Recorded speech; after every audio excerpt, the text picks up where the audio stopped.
Welcome to episode 5 of the 1UP 1Breakdown podcast. I'm Kid Shadow. I'm Josh. And today we're going over games that we're excited for 2026, so we figured why not rank them? Yeah, we got a little tier list here. Someone put together a tier maker of the games announced for 2026. We have it up here, and we're going to go through them and just rank how much we're excited for these games coming up. And on top of that, just maybe even like educate people on games that are coming out. Because I'll tell you, there's been so many times like I'll stream a game and people will be like, what the fuck? Like, when did that come out? I'm like, yeah, it's been announced forever. So right off the rip, we got the new 007 game. I don't know if you're a huge 007 fan, but I loved like GoldenEye, especially for the N64. So I loved playing those kind of games. Clearly, I know this isn't that. It's looking like it's shaping up to be more of like an Uncharted kind of game. I'd be super excited to have more games like that. It looked pretty cool for the reveal trailers and stuff that they've done for it. So I would be super excited to have a good, really any game like that, especially if there's fans of that haven't had a good game for 007 in a while. Yeah, and I don't know if there's like a co-op story mode or anything to that. I haven't like looked that deep into it. I know they're really pushing it a lot. Like it sounds like the budget for it's really high and everything like that. The trailers all look freaking awesome. I don't know when it drops, but I 1000% will be playing it when it drops. Like it's a 007 is just a classic franchise, movie to game. If there is a release date, I'll put it up on the screen now. There we go. It did look super exciting. I haven't played one of those games in forever. Maybe Uncharted 4 was like the last kind of esque game that I played. I don't know if there's. I guess the new Tomb Raiders. I think that might be on here, or it might be a little too far out. I don't know when that one's coming out. Tomb Raider, I think, is next year. Oh, okay. The 2027. When I said next year, it just sounds like 2026, but yeah, whatever. I know. I'm not used to it yet, and this will be airing like right as it's about to turn 2026. Yeah. So this is our first little episode of the new year here. So where would you put 007? For me, I'm gonna give it a solid B. That works for me. It's not that I think it's gonna be bad, or I think it's gonna be great, but this is just one of those games for me that I bet you I'll play once and then I'll be like good with it. Yeah, it's probably one that I need to see just kind of how it is. I'm not necessarily going to buy it on release, but just kind of check it out, see if it looks good. And if it does look good, I'll give it a try. Yeah, like to me, the way I see a B is like, wow, that's a game that I want to play when it drops, but it's not a game that'll stay in like my long time. Like, 2 years from now, I don't feel like I'll probably be like, cool, I got to go play 007 again, All right, so next on the list is a game called Exodus. I don't know anything about it. Have you heard anything? No, I don't know if it's related to another Exodus game or if it's like a sequel or if it's its own IP or anything. Yeah, that's definitely going to be one that we're going to like look into and actually see if it's worth, playing. But for now, we're just going to leave it in the don't know ranking category. All right, here's one that I feel like you might be excited for. Neo 3. Yeah, so I only played the first one, okay? I played it in 2020. It was like free on the PlayStation. I knew nothing about it. Downloaded it. It was like during COVID. I was unemployed at that point. Dude, one of the hardest games. Like straight up one of the hardest games. And I heard number 2 is even harder. So I'm excited for 3.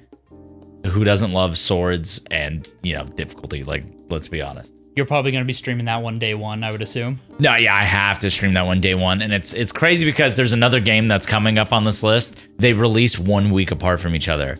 So I have to like hurry up and beat one game and then run to the next game. Like I can't suck ass. Yeah, if it's difficult, then you might actually be up against it and be like, okay, I need to get this beaten before this other game comes out. Yeah, I hate when they do that too, because it's like, God damn it, guys, please. Nothing was probably worse for you, at least from what you've told me, of when they did it with Oblivion and then did it with Liza P, where they kept shadow dropping on you. Oh, dude, Liza P was the worst one too, because I had just beat it, and then I don't even know when I decided to click on New Game Plus, and for the DLC, you had to be at a certain chapter to access it. So all these other people were already playing the DLC because they shadow dropped. And I was trying to grind through 6 chapters on New Game Plus to get to the DLC. Then when I finally got to the DLC, the whole DLC was New Game Plus, which if anybody played that DLC, it was fucking tough. On top of New Game Plus. Right, exactly. And I had all these shithead kids being like, oh, I can't believe you're struggling. And it's like, shut the fuck up. Like, yeah. I will let you pick this one for Neo. Where would you put it on here? I'm going to give it an A. Solid A right there. And I want to emphasize, S tier is like I'm doing cartwheels for this. That doesn't mean that like Neo isn't going to be amazing, you know? Yeah, there's already a few games I know on here that are, I think, are slated for S immediately. Yeah. So. All right, so next on the list is a game with too long of a title called Bloodstained: The Scarlet Engagement. God, it's like one of those anime that have like the terrible titles that were made from like a visual novel where it's like the time I joined the party and became S rank garbage. It's 2009 metalcore names where it's like dogs can grow beards all over kind of stuff. That's how I see it. Back in the day. I don't know anything about it. It's a side scroller. I know that much. I've never heard of it. For me, it's a don't know category. I don't know about you. Yeah, I've never heard of it either. So let's go ahead and put it in don't know. All right, next up, we have Atomic Heart 2. Did you play the first one? I never played them. They reached out to me to do like a stream for it once. They like offered me the game and whatnot. The way I've been explained to Atomic Heart, and don't kill me if this is wrong, this is what people told me, is it's like a Fallout-esque kind of game. Or like Outer Worlds and stuff like that. So I think those games are super cool. I haven't played them. I'm not opposed to playing them. It's just when you guys know, Steam drops a game, you buy the game, you don't touch it, and 8 months later you look at it and go, damn, I can't believe I never played this. I should buy another game.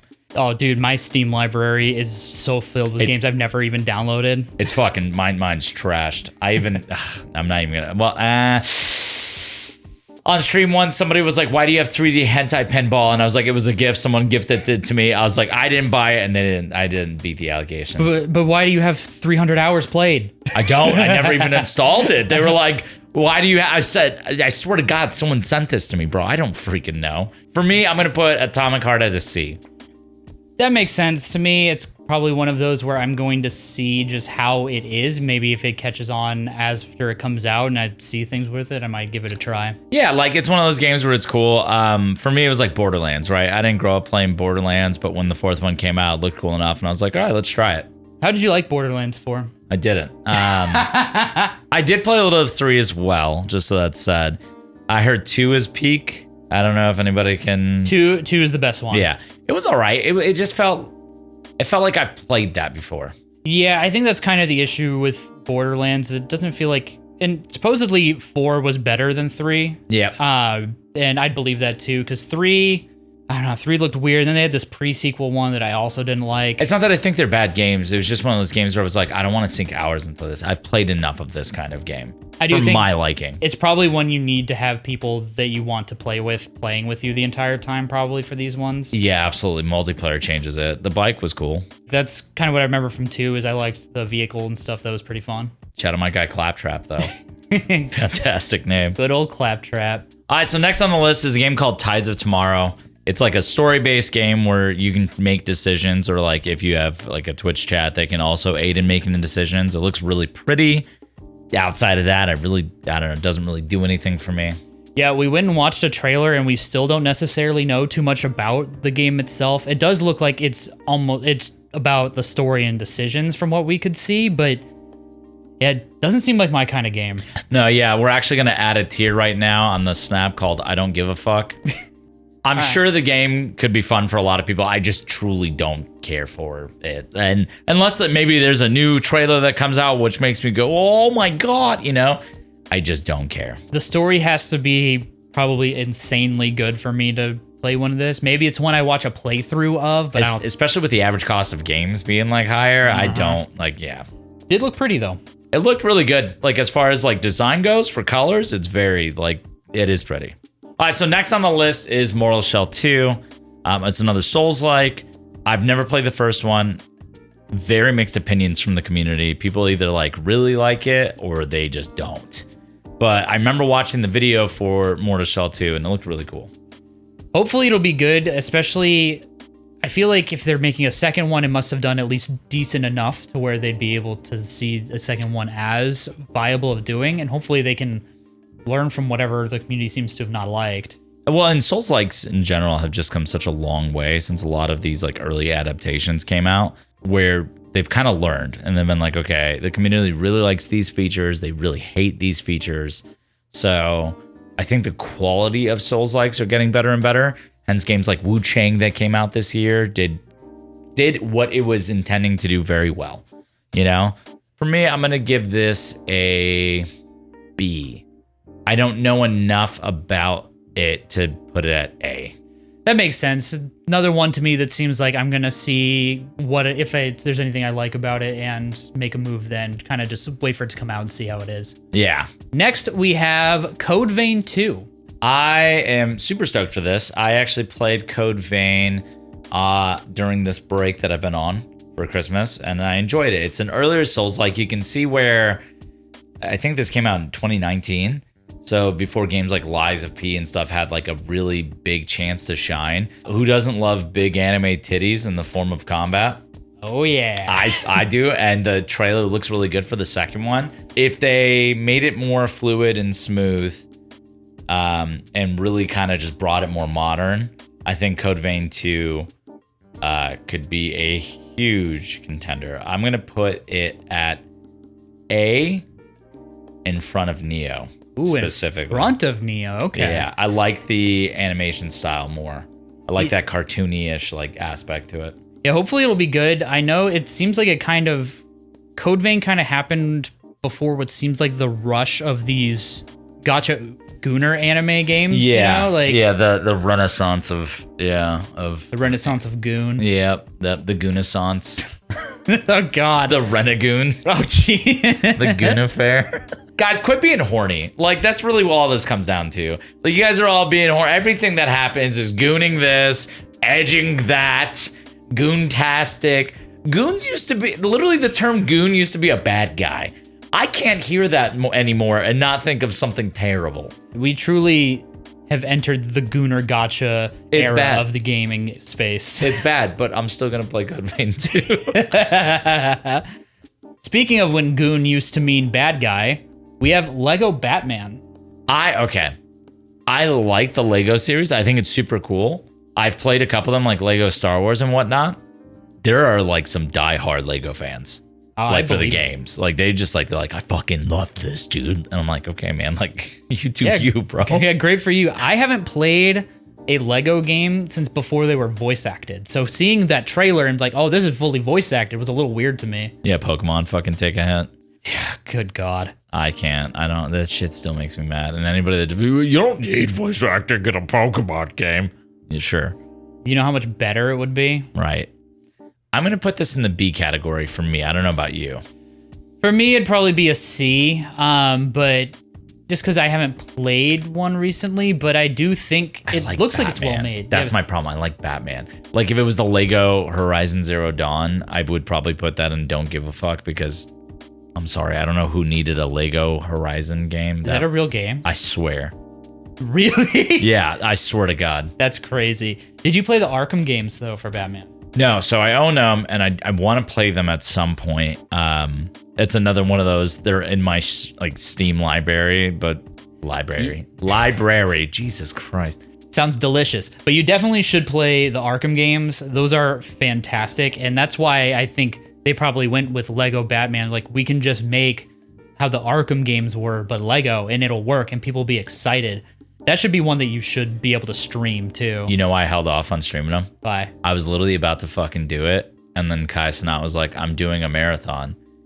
And the last thing I wanted was every one of his fucking fanboys coming into my stream and being like, you just tried to be Kai Cenat so hard, man. It's like, this guy invented Batman. It's like, I couldn't, because that happened during Elden Ring, because that was during his marathon. Mm-hmm. Oh, bro, you just want to be Kai Cenat. And I didn't even know who the fuck he was at that time, too. It was like, I don't know who he is. He was so, like, late to the party. How could anybody think, oh, you're playing Elden Ring, you want to be Kai Cenat? He played I was fucking late to the party. I literally played it because somebody in my community was like, yeah, you should try Elden Ring. It's a fun game.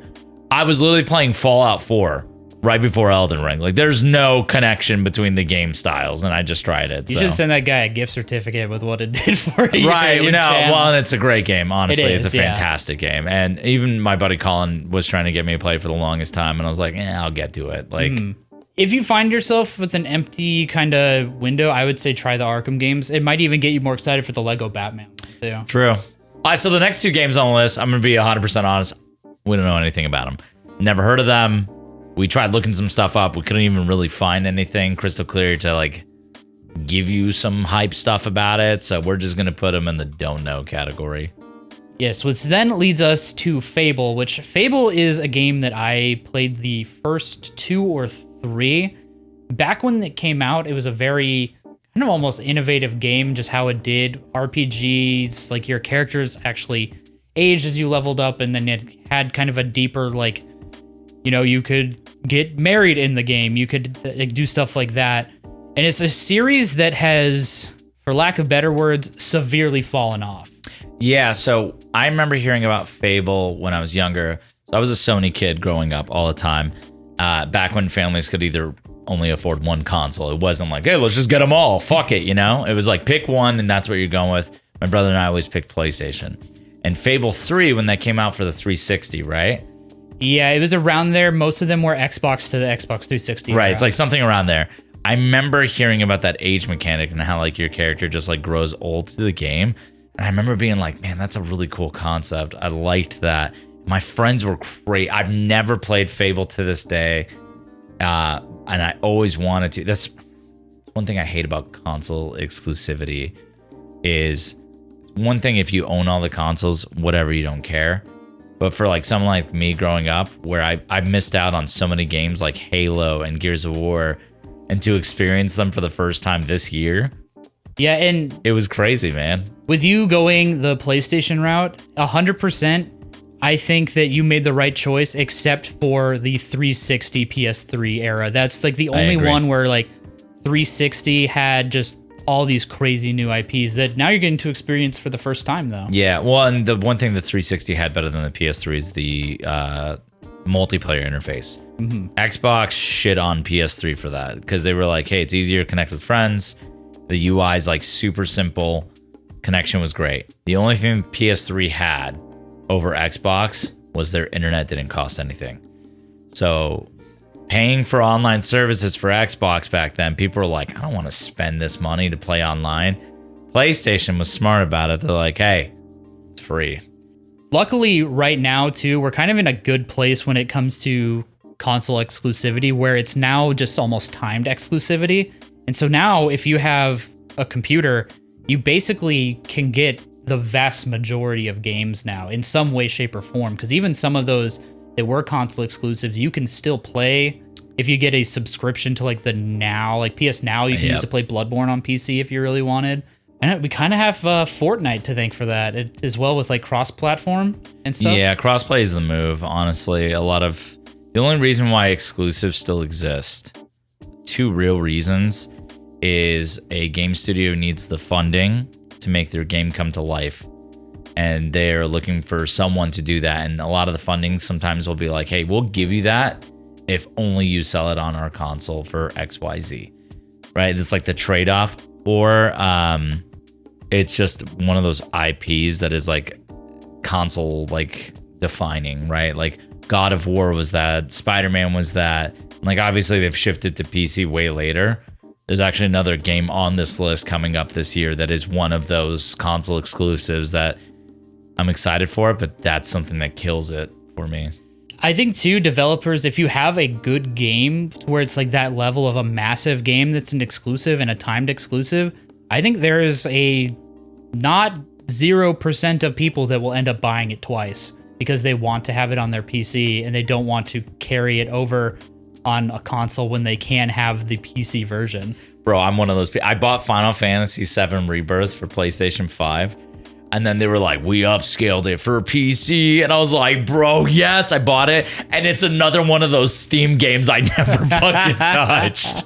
Yeah, because that's what ends up to me is like, I want it on my Steam because then I have to deal with the whole thing about the other accounts. But if my Steam is going to always be where it is, you know? Yeah, bro, I make Steam so much money. Holy shit. Steam doesn't need to do things to make money. That's why Half-Life 3 is never coming. Yeah, they never have to do anything. It's our fault, guys. The reason Half-Life is never coming is because we make them too much money that they don't need to. So back to Fable.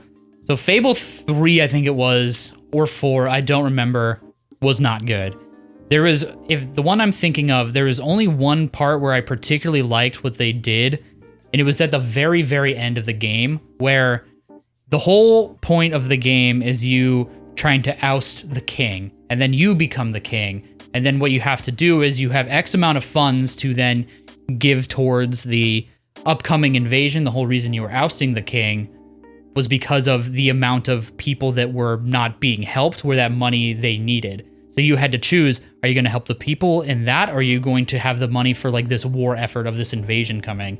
And I thought that was actually an interesting kind of choice to make after spending the whole game where you were trying to achieve this goal. You know what's funny is you're the only person I've ever heard say anything bad about that Fable. Bad about Fable 3? Yeah, I swear everybody else was glazing it to me, but it also could have been like the console war thing where they didn't want to admit that like an exclusive was mid. That's wild because I remember everybody not liking that Fable. No, I swear to God, my friends were like, "Yay, Sony Pony Boy, you don't got Fable 3." Like, yeah, I heard it all the time. So I'm gonna say for me, just because of the state of Fable, I think it should go into C, where I'd be very excited if it got back to form. But I need to see it first. That's fair. I don't think they've shown gameplay, have they? I don't think so. There was nothing about it at the Game Awards. There's nothing I've heard about it recently. So it's like the Elder Scrolls 6. It exists, guys. I promise. It's coming. We don't know. We have no idea when, but it's coming. We swear. Ever tell you somebody actually yelled at me on the internet for that because I made that joke that Elder Scrolls 6 is just a logo? And somebody's like, they showed off the whole map. They showed off combat. I was like... And I legit think this dumbass fell for one of those fan-made like videos. Oh no! And I'm like, holy shit! Imagine being that guy, bro. His like whole world is just like, oh my god, it's real. And then like someday they're gonna be like, we had to cancel the project. And he's like, what? What? It was there. It was tangible. Yeah. If I'd love for them to start showing more stuff about Elder Scrolls 6, just so we can actually either know or people will shut up about it. And bro, they're already talking about Fallout 5 being their main priority. I'm like, okay, ES6 is fucked then. That's what you meant. I wonder if it's because of the TV show doing so well. You think that they're like... I mean, she is hot. She's hot, bro. When homie was like, want to make my cock explode, I was like, that's it. That's the line. Clip it and ship it. Yeah, you need to play New Vegas because right now, too, with the show going on, a good time to try New Vegas. That's what I'm thinking too. Yeah. Next on the list is a game called Beast of Reincarnation. So this game looks like a Souls-like made by Game Freak. And if you don't know Game Freak, they're the people that make the Pokemon games. Is there going to be voice acting in this one? Dude, here's the thing. The videos look sick. I'll give them that. I'll give Game Freak, like it actually looks sick from everything I've seen on it. I'm all about it. And I know there's already, it's another Souls. Like, shut the fuck up. Then don't play it. You know what I mean? We get like tons of shooters every year, tons of sports games. Like, why is it so bad that a genre gets a ton of games too? Have you heard people referred to online now as the people that plays those games as ball and gun gamers? Yes. Yes, I have. What a perfect title. It is, bro. It's so stupid. It's like, shut up. I also hate people that use the term Souls-like just because there's a stamina bar and a roll. It's like, you're fucking dumb. Yeah. But this game looks good, and I'm excited because it gives something for Game Freak to branch out of, especially like 1000% different than Pokemon. If this game is good and everything is sick about it, that lets me know that the only reason why Pokemon is in the state that it's in is that Nintendo has too much of a grasp. And because they don't need it to be, they're like, why do we need to add voice acting when you guys are going to shell all this money over? Yeah, I mean, dude, they're making money hand over fist on Pokemon. I love Pokemon before anybody gets their freaking panties in a bunch. And they're like, oh, you broke. No, like, dude, it can be better. It can be better. It's the most successful franchise in the history of the world. With like the lowest budget in gaming history. Yeah, it's insane. It's like 10 million, I think is what they That's so crazy. I do wonder if this game just looks and plays beautifully and there's like voice acting, if people are going to start to be like, why? Look what you could do. Look what you could do with a Pokemon game. Pokemon fans are very... They love Pokemon. They will die on the hill for Pokemon, which I love Pokemon, but I also will hold them to a standard where I'm like, it could be better. Yeah. It's time to make it better. That's the thing. It feels like it hasn't been too drastically different since they started kind of around like the Pokemon Coliseum one where you stole like the shadow Pokemon was the last time I felt like, oh, that's insanely different. I know they've changed up gameplay. Sword and Shield obviously was like that 3D, like Pokemon are in the environment kind of stuff, right? Yeah. Which is cool, but I don't know. It's stagnant to me. And I understand that half their demographic is kids, right? They're trying to go for the young audience. But the other half, I would say, is adults that we grew up playing it on fucking Game Boy, trying to find AA batteries out of our, parents' remotes around the house. And you ever have to play it in a car when it was the Game Boy Color and you had to play it to the street lights going by because it was too dark to see it? Yeah. No, Yeah. I remember that. Dude, the Game Boy SP was revolutionary. Oh, it was huge. That was one of my favorite, releases. It was still a Game Boy Advance, but it just had a backlight and could flip. It was massive. Yeah, and you know what's crazy? How that wasn't just like a fucking thought off the rip. We're like, well, what if we just fucking made it that they can play it anywhere at any time? Somebody at Nintendo made that suggestion. They're sitting in a fucking boardroom and they're like, I don't know, fucking add a light. And they're like, oh my God. I still have mine. I still have my Game Boy SP. It has Emerald I in do too, it. actually. I have the silver one, and the last game I think I played on it was I'm blanking on the name, Golden Sun. Oh, banger JRPG. Yeah, super good. All right, so what do you think for Beast of Reincarnation?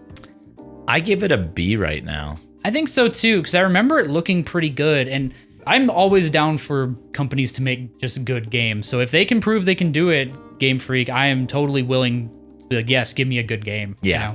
All right. This next game on the list is Dustbloods. For those of you that don't know, Dustbloods is a game made by From Software, exclusive for the Nintendo Switch 2. And if you're like, the fuck? I don't know why they picked Nintendo as the exclusive for this. The videos looked very Bloodborne-esque in terms of the theme. It was very gothic themed. It's a PvP, very focused game. They haven't shown a lot of it, but it has my attention. From Software has always put out a quality product. I love their games. I just don't know why they picked fucking Nintendo. Maybe they got burnt by Sony so bad with Bloodborne that they were like, let's try the next giant. And I'm sorry, but I don't think Microsoft would have been a perfect. No, especially because if you think of, FromSoft being a Japanese company, Japan handhelds are so massive there because of just how everybody plays games. A lot of people bring it on the train and stuff. And so I think that they see the Switch, especially when they're looking just at their local demographic, as a much better option because Switch is massive. It's just huge. It's crushing. And I guess the game, isn't it PvPvE? It's like the whole, my theory, and this is going down the rabbit hole, I think that the whole reason Elden Ring Night Rain was made was two reasons. One, to train their junior devs on how to make a game so they could have more people working on more projects. But two, to get the multiplayer aspect down for Dustbloods. It's live data testing. Because if there's one thing From Software has always sucked at, in my opinion, it's the multiplayer aspect of all their games. It's fucking ass. Oh, you can't put the soap sign here. You got to walk 2 inches to the left, and now you can summon someone. You know what I mean? So I think that they're really trying to hone the multiplayer experience. And the only other reason why I guess Switch would be the reason they chose it as an exclusive console is that if people are taking their consoles on the go, that's a really easy PvP game on the go with friends, like local connect, Yeah, I remember Nintendo for the DS had stuff like that where you could do local connection. Because I remember back in the day there was a Metroid game that was played that way, and I was at some summer camp playing it with everybody. Metroid Hunters. Was it that one? It was for the DS. I haven't It was a played multiplayer much Metroid where you can verse each other, or there was also a story campaign too. And there's the different hunters that you could pick as well. I forget what they were all called, but fuck the scorpion looking dude that would launch at you. Yeah, fuck that dude. I do think it probably has something to do with maybe they want it to be something that people can meet up and play on their Switches together kind of thing. That would make sense. Legitimately, again, maybe they had such a terrible experience with Sony. Because Sony says it's on From Software to make Bloodborne. From Software is like, well, Sony owns it. Nobody's taking actual responsibility. So it's one of those, who's actually right, who's wrong. They're playing politics. I wonder if whoever owns it and whoever has that true decision power just doesn't want to make the game. Or they just don't fucking like each other. Yeah, exactly. They're just fuck you. Yeah, we own it, motherfucker. We know this would make a ton of money. You're not getting it. Yeah, fuck you. Yeah. All right, where would you put Dustbloods? That's my first S. Ooh. that'll be very interesting to see how it plays and how it comes out, and definitely will be watching your streams for that because I don't have a Switch. I want them to pull off the PvPvE aspect of it. I like that they're dipping their toes in the multiplayer. They should. It's a good way to expand on the next one. Because imagine, I'm just saying this, Elden Ring 2 comes out, right? No, it's not. I'm just saying. And it's true seamless co-op multiplayer, like those mods have made it. You're instantly going to change the experience for players and make it more accessible to fans because, all right, let's say you suck ass at Souls games and I don't. And you really suck ass at Souls games. Like, you're just terrible. The worst. What are you trying to say here? You're just like, you don't know how to roll on time. You're just constantly getting dunked on. Your fucking item management's just ass. I don't feel like this is a hypothetical anymore. You suck. It would be a lot more enjoyable for you if I could just play the whole game with you. And it's just like, all right, here we go. Instead of, all right, dude, you're going to have to run like 30 miles west and then you can summon me.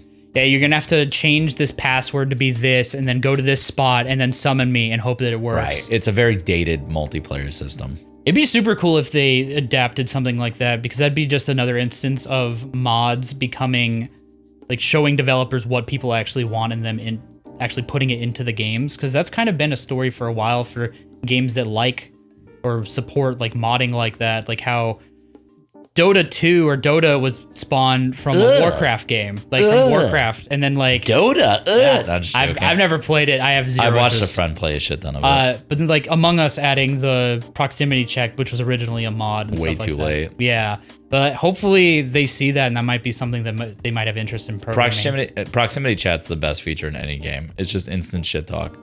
You're letting gamers be their true toxic self. Yeah, you get the true experience. Yeah. All right, so this next game is Romeo is a Dead Man. Was Hideo Kojima involved in this with the naming? What the fuck? I have no idea what this is. Hold on. The sequel, Juliet's an alive girl. Like, what the? Let's see. Romeo is dead, man. The man's dead. He's dead, man. I don't find, like, some of these naming conventions for games are just, who signed off on it? This almost looks like, this isn't Souls-like, is it? Yeah, that's another Souls-like, guys. Clip it and ship it S tier. Yeah, I don't think we know enough about this one to really make a decision, so let's go ahead and just put it in don't know for now. Yeah. Visually, it looked kind of cool. It almost looked a little bit like Warframe kind of designs in there, but... Talk about a game with, like, a loyal fan base, bro.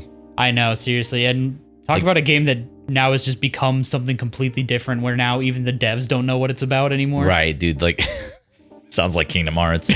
I love that game, but fuck, dude, the story's so convoluted. You need a fucking dictionary to go through the whole entire thing. Encyclopedia. Like, okay, Birth by Sleep did this, and yeah. Even just to figure out how to play it, like what game comes in what order. Like, I don't know what 2.8 should be. I don't know, like... Yeah, dude, the naming conventions are fucked. Sleep Awake. Have you heard of this? Dude, what are these names? It might be cut off. Hold on, it might not show the full name. Okay, I was about to say Sleep Awake is a what? That's just what it's called. It's just called Sleep Awake. Sleep Awake. Okay. Let's see. It is a first-person psychedelic horror game between sleep and death. Okay. I mean, it sounds sick. I love horror games. Horror I'm not is opposed. cool. I've not heard of it before this. No, I've never heard of it, but I would probably try it if it's a horror game. The thing is horror as a genre gets the biggest pass on shitty games. You get the shittiest fucking horror game in the world. It's garbage. It's ass, but it's still fun. Sometimes in certain instances, I think it makes it better. Right. That's what I'm saying. It's the only genre of game where you're like, all right, fine. Yeah, because it could be goofy fun. But I think this will go firmly in don't know. Do you know anything about Ill? Nope. Okay. Never heard of it. All right, we'll put that in don't know as well. All right, this next one on the list is Onimusha 3, which is a very big one for me. Not even just because of like my streams or anything like that. I grew up playing Onimusha with my brother. I don't know if you ever played the first two or... No, I didn't have too many PlayStation consoles, and I'm assuming it was PlayStation based. It was a Capcom. Capcom made Onimusha, and I don't know if it was an exclusive or not, but it was the original Get Good kind of combat game that I played. I mean, before Tenchu, I guess. If you know Tenchu, you know. I don't know if you've ever heard Tenchu. Old PS1 game, fucking tough. The Onimusha was great because it had that like horror aspect. It almost felt like if Silent Hill had swords. Interesting. Like there's demons and all this stuff, and it had this like kind of, at least that's how I always felt. I was like, yeah, and then use the thing to suck the souls in and whatnot. But hard game, and I'm glad that they're bringing the franchise back. At TwitchCon, I met the marketing director, and he was so stoked that I was asking questions about that instead of RE9. Which, by the way, I'm fucking amped for RE9. Don't get me wrong. Oh yeah. But I told him, I was like, I grew up playing this game. Like this game kicked my ass so much, and I still remember using cheat codes to get past certain things. I was a fucking kid, So for me, I'm super pumped on this game. I think too, a game like that, it seems like now better than ever to try and bring something like that back, given how you have all these Souls-likes, you have all these kind of games that are in that similar vein. So I'm glad too that they're coming back to IPs like that. I think Capcom is bringing a lot of IPs back, which is smart. They're having almost like this, again, I hate to use the word renaissance of like, holy shit, like all these games are coming back. Mega Man's making the comeback, Capcom, Onimusha, and it's like, it makes me happy because they were fantastic IPs that a lot of these newer games drew a lot of inspiration from, and people don't even know it. They just don't even know it. They're like, oh, they did it first, So where are you thinking? S tier for sure. I figured. There. Do you want it before or after Duskbloods? Leave it. It's proper. Okay. Duskbloods has my peak because I don't know I want to know more about it. Brand new IP. Yeah. All right. Next, I don't think that we're going to have too strong of an opinion on this one. It's the Invincible fighting game. I like fighting games, and I think they're cool. For me, if it's not Smash, I don't care enough. Yeah, I'm just not a big fighting game person. I like that they exist, and I like that there's such cool like tournaments and everything like that people are into it. Yeah. Well, yeah, of course I suck. Like that's why you say, just say you suck. Have you been to a fighting game tournament? I don't know if I want to be in that environment. No, dude, it smells like no deodorant. But I don't personally care about this one. I don't know about you. I don't either. We can put in I don't give a fuck, or we can put in C. It looks cool. It's not my kind of game. I don't think I would play it unless it was free. All right, we'll put it in I don't give a fuck. Okay, so this next one, Lords of the Fallen 2, I'm very interested in. This team has actually really done a lot to try and upgrade their game. So they made the first Lords of the Fallen, I remember when it came out, and then they revamped it, essentially, like reimagined it, I've talked to them before too, the dev team. They're really nice people. Lords of the Fallen 2 looks promising so far. I don't know if you ever played it. No, I've watched a little bit of your stuff on it, but I've never played Lords of the Fallen. Lords of the Fallen is one of those games where it's like the environment's cool, the concepts are cool, the execution is all right. And they have this thing where it's like you have this magical fucking lamp which shows you the Umbral World, I think is what it's called. I forget what it is. Somebody correct me. It's like the same environment that you're in, but like a whole different like world of it. You know what I mean? Someone said it was like you enter like the upside down kind of the shadow realm. Yeah. Some shit. Yeah. So the concept was cool, and at first I enjoyed it, but by the end of the game, I was getting so fucking mad because I'd like try to find where I was going, and then I had to like pull myself into that world, which made me weaker, which this, that, blah, blah, blah. And it just got like super monotonous. And then also the enemies were very spongy. The back half of the game, like I felt like certain boss fights took forever. Even when I had like friends with like broken builds trying to help, still took forever. And then the other thing is there's a weird floatiness to the combat. I don't know how to explain it. Like your characters don't move the way you would want them to. At least this is my opinion. They just kind of like, it was like very floaty, and I would like to see them kind of sharpen that. And I think that that's why they did this like refresh of the original, is to kind of gauge, okay, we've learned some things. What's everybody's opinion on this? So I want to see them succeed. Yeah, I'll keep an eye on it, though. It's one where I would probably put it on that kind of level of, if it looks good and it's coming out, like I'll give it a try when it does. I don't know if I'd go back and play the first one. Doesn't sound like it's necessarily The worth doing. version one is like reimagined version. I don't even know if you would call it a 2.0 or whatever the official title is. I'd give it like a 7 out of 10. Like it's solid. It's not anything like amazing. There's some cool characters, and I do like the environment. Where would you put it on your hype list here? I'd probably put it. This is a tough one. I don't know if I would put it at the top of B or the bottom of A. Probably gonna go the top of B.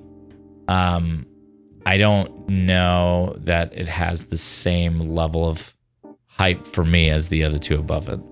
That makes sense, especially if part of it is you need to see if they've fixed some things. Then it's kind like of I'm still gonna play it. I just don't know that like it's one of those where I'm like, oh, I can't sleep, bro. This game's coming out. Yeah. All right, next we have 1943. It looks like a Captain America game, perhaps? I don't fucking know. I gotta be honest. There's so many games coming out where it's like if it's not like clear what the game is just by like the art and whatnot, it's like I don't know. I also have zero desire to play any superhero game just because it's a superhero game.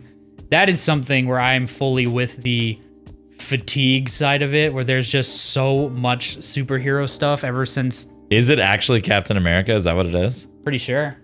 I mean, it's 1943.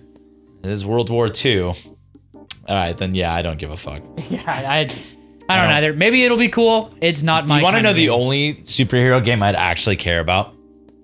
Iron Man. Why? Just because Anthem. Yeah, I'm where sorry, they fumbled. The fucking flying mechanics were amazing. And so I would literally play an Iron Man game just so I could fly around like I used to in Anthem. Anthem was such a disappointment because I did like how the movement felt. I'm like, there's something here, but they shit the bed in every other aspect. The combat was solid too. I didn't mind the combat. Like I think it was like the wizard class or whatever it was. And like you could do like the lightning bolts and shit like that. It was a fun game. The problem was just no content. There's nothing to do. Yeah, I even liked how when you would fly around, you would go into like the waterfalls and it would actually cool your stuff. Yeah. Like you would water cool yourself like by choosing set paths. I'm like, there's something good there, but man. They really dropped the ball. They did. Speaking of superhero fatigue, it is the Japanese Marvel fighting game. Okay. I have a difference. Was it like Marvel versus Capcom or just purely Marvel? It's not Marvel versus Capcom kind of Then thing. I don't care. Yeah, so it's just a Marvel fighting game. Yeah. Not for me either. We'll put IDGV fuck. I don't know why I pronounced it that way. You just had a stroke mid fucking. You smell toast? Burnt No. toast? So next up is Mudang? The fuck is that? I think that's that baby hippo. Baby hippo? You haven't heard of Mudang? No, I don't know what the fuck a Mudang is. Well, it's not what the game is about, but There's a hippo that's famous. You haven't seen the baby hippo? Oh, it took over the internet for a while. Oh, bro, the one where it's like people were making bite memes out of it. Like, Yeah. oh my fucking god. They made him a game?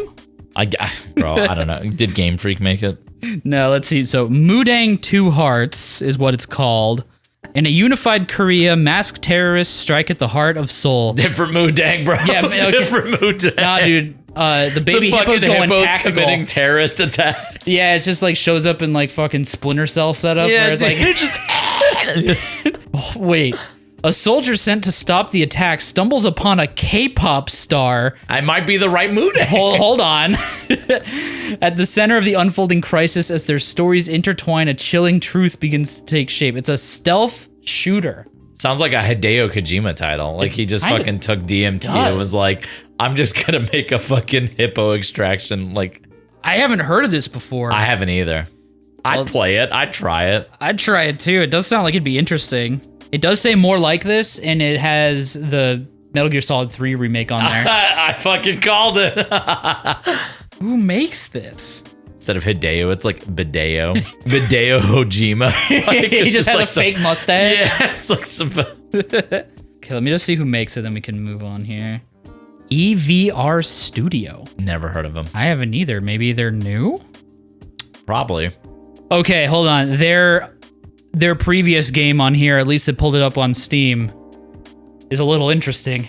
Project M Daydream, and she's like half naked, bro. It seems like what? one of those Steam games where like you'd buy it just to jerk off to. It's VR, guys. Holy shit. I know what I'm buying next. It's unavailable. Did they like totally rebrand? It was Gooner material. They're like, okay, nah, let's not. They made Gooner material to fund their real game. Hey, dude, I'm not hating on it. Yeah. Like, whatever, bro.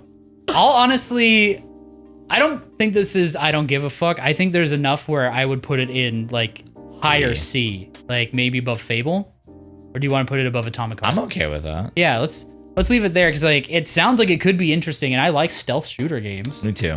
Yeah, let's leave it there and see. Siphon Filter would be a cool fucking game to recreate for like stealth shooters and stuff like that. I just love stealth games. I think we need more of them that I do aren't too. Assassin's Creed.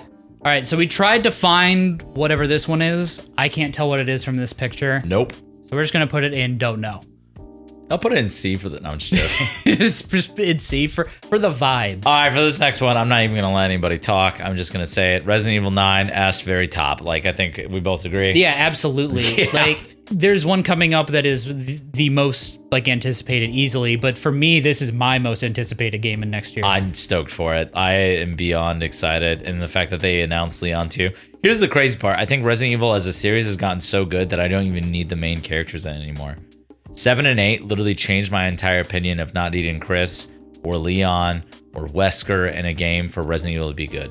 No, I think they actually did a fantastic job of like, because you would expect that you're like, oh, who's this no-faced Ethan Winters guy? But the games were still good. They went in a totally different direction as well with 7, and it really paid off. It was crazy. I think Ethan was one of the best characters because he was just like a regular Joe Schmo guy that had nothing crazy about him at first, obviously. Yeah. And then if you were a dad, and when the scene of the end of 8 happens, it just hits harder because you're just like, damn, there's just a dad on the fucking brink. He didn't even want anything to do with this, dude. He just wanted to be a dad, and he was willing to go to the end of the world to save his family.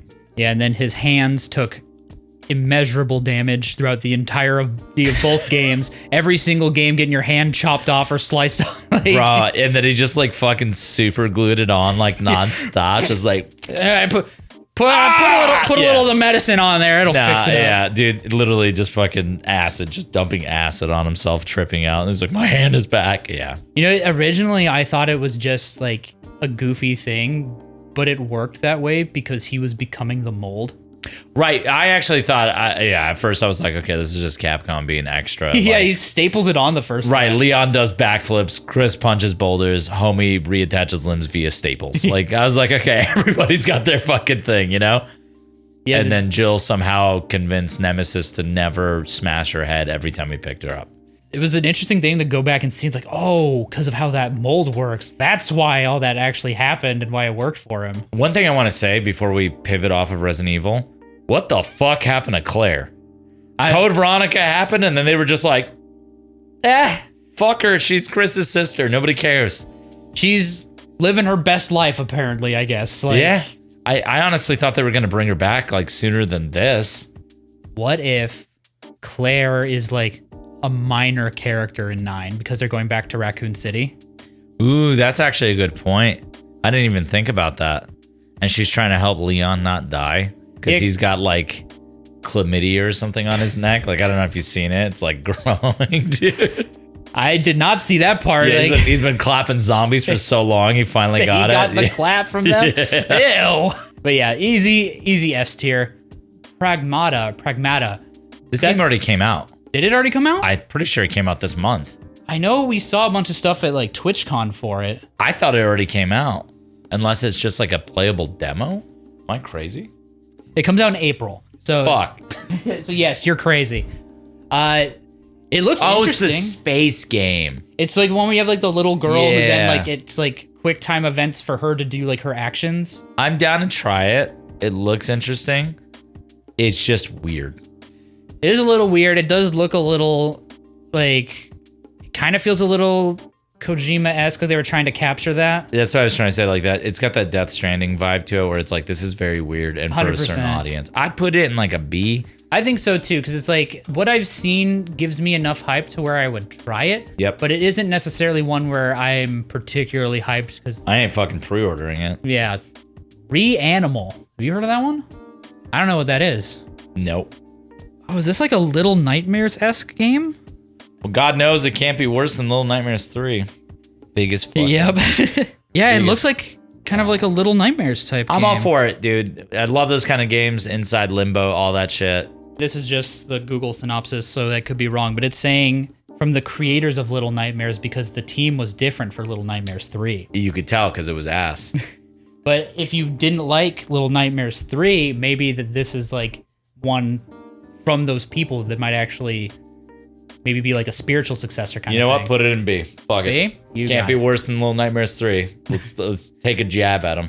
For sure. All right, so the next one is Crimson Desert, which appears to be a sequel to Black Desert Online, or at least the same devs. Heard those games. I know people that like love it, like really love it, but I don't know anything about them. I just can't devote time to an MMO anymore. I don't have that kind of time. I would love to. I love MMOs, but I actually really enjoyed New World when it first came out. They had their stupid flaws with it, but it was a really good MMO, at least as far as like a new MMO. And then for it to be shutting down sucks. So I'm never investing in another MMO again.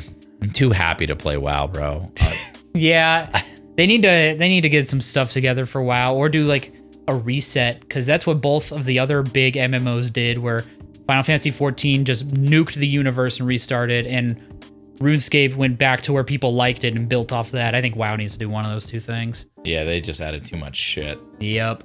So fucking panda class, bro. What the fuck? Oh, that's not even. That's. I know it's not the worst, but That's still, when it was that's when it started.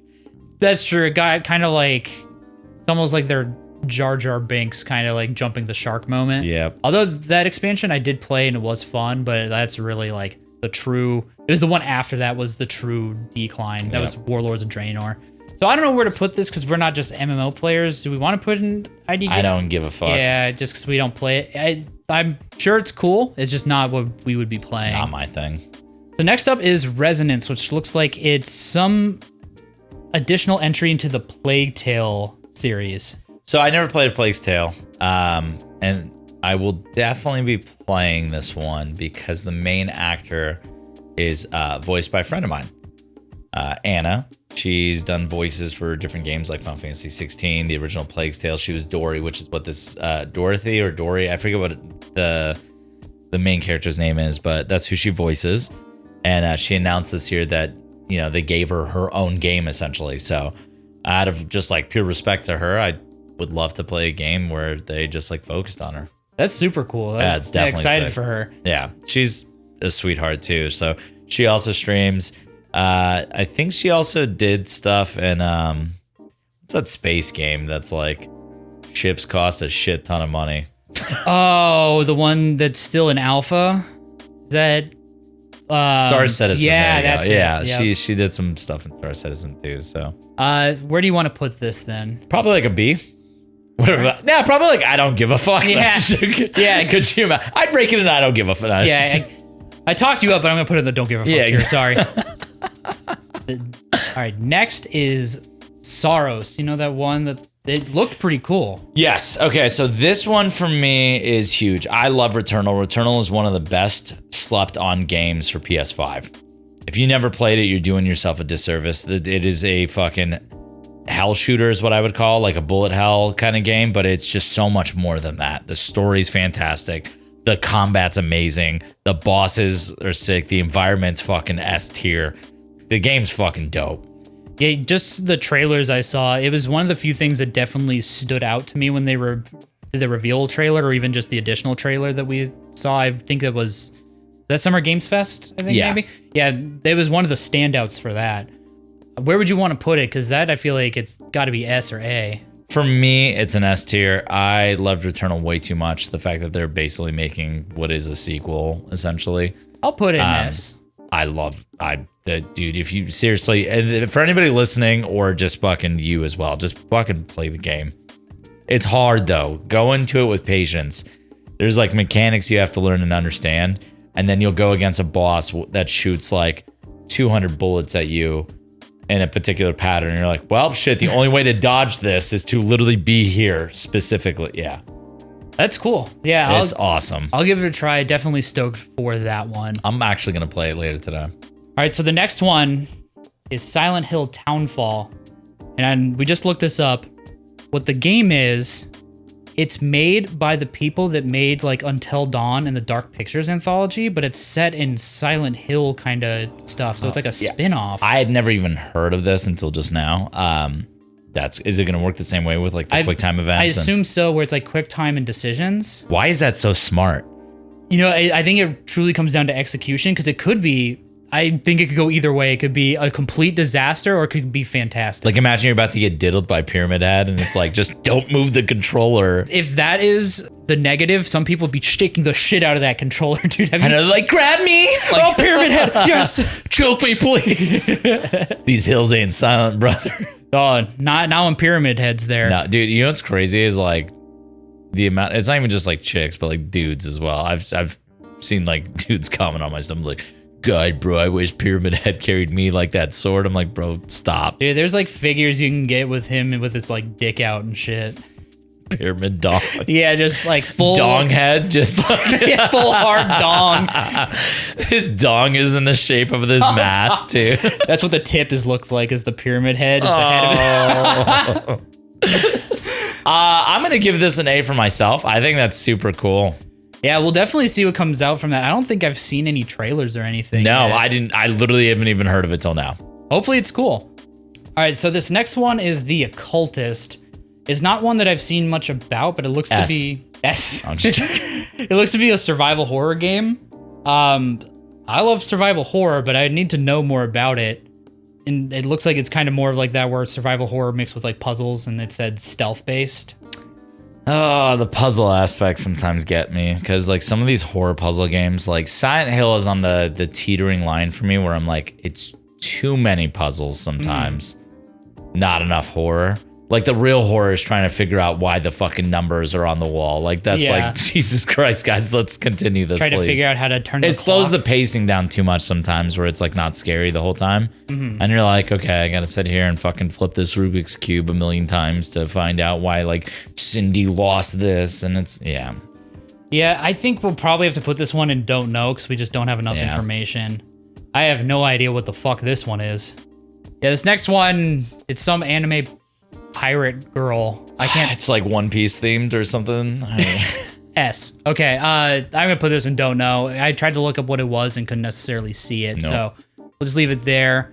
All right. So the next game is The Blood of Dawnwalker. It's another Bandai game. It's super cool. It's like vampires. Obviously given off the name. I don't know a whole lot about this one. I've seen some stuff on it. I don't know if I know enough to be like super hype about it, but I'll probably play it just based off premise. Like, yeah, it sounds like it could be cool. It's just probably one we need more information at this point. Do you want to put it in don't know, or? Yeah, I'm gonna put it in the I don't know. Yeah, of the ones in I don't know, that's probably one where I have the most interest in it. I'd probably put it at like a B. If we knew more information. All right, so this next game is a game called Tides of Annihilation.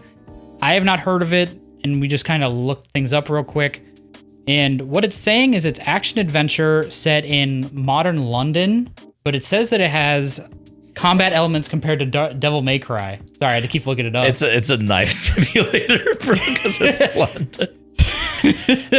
Bro, I'll tell you what, like, it's fucking Tuesday, mate. Like, it's a big knife, ain't it? It's Australian, bro. It's both. That's literally what the game is.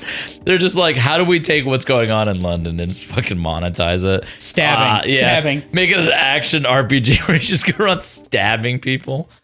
I'm gonna put this in S, bro. No, yeah, probably don't know. Don't know. Yeah.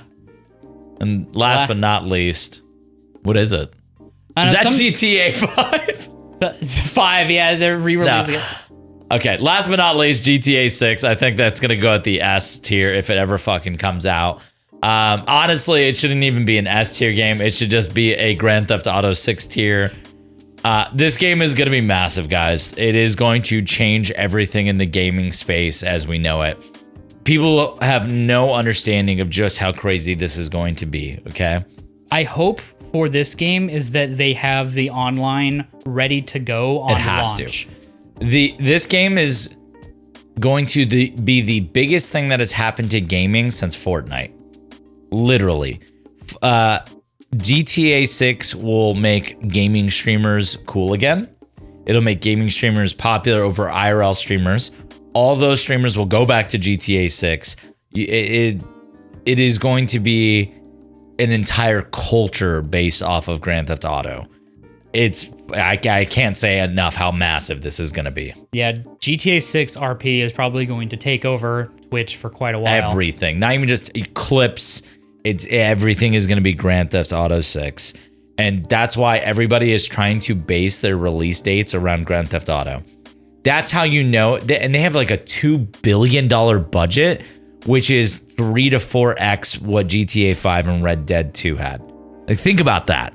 Yeah, that is absolute insanity. And what's crazy is they will probably make that back very quick if the online and those like whatever in-game currency is live too at the same time. They're going to make that back probably pretty quick. They could charge $100 for GTA 6 and everybody would buy it. But if they sell GTA 6 at a $7 price point, GG's, it's going to break records. It's going to be the #1 most sold game in history. And then on top of that, a little birdie told me some insider info about Grand Theft Auto.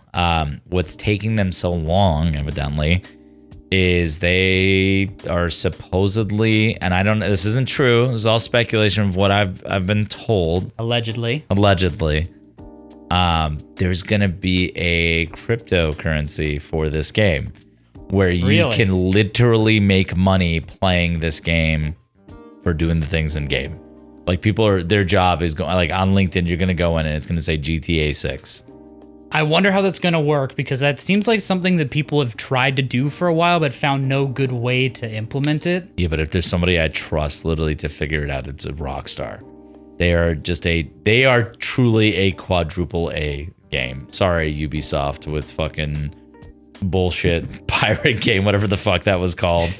Where they said it was Blood and Bones or whatever it was called. It was like the first quadruple A. Yeah, shut the fuck up, dude. Yeah, that shit was quadruple dookie. Like the first quadruple A flop too. Yeah, exactly. Get the fuck out of here, dude. Moderation with that's going to be interesting if there's a crypto element to it. I think that's why it's taking so long they're just trying to really tighten down on this. That and Rockstar games always get pushed back. They always do. They do, but they're fucking great. If I am all for a game getting pushed back, if it means that it's going to be better. Obviously, there's not like just adding new shit, but fixing things. That budget is nuts, though, when you think about it. I would probably bet that is the highest budget in gaming history. For a single game, I'd believe Billions, dude. Yeah. That's wild. I hope it works out. Now, here's the flip side, the funny thing. What if it fucking sucks dick? That would be wild. Like, it just comes out and it's just the biggest piece of shit. Everybody hates it. And Rockstar folds because they just lost so much. It'd be the most insane bag fumble in history. Because right. They've made, like, the last 3 games they've made have been, like, classics. Well, and dude, look at GTA 5. This is how you know the game is so big and transcends. It's been 3 generations of fucking consoles, bro. PS3, 4, and 5. That game came out in 2013. Holy fuck. I know. I was a freshman in college, and this is one of the first games I bought in college. I keep rubbing my eyes because I'm like, dude, this is insane. Like, we're talking about crazy numbers. 2013, dude. It's like GTA 5 and Mario Kart 8 are like the ones that just spanned all of these generations of consoles. And you know what's crazy is Mario Kart 8 is better than Mario Kart World. It is. It's not even close. Double Dash will always be the best. I'll die on that hill. Double Dash is the best Mario Kart in history of all time.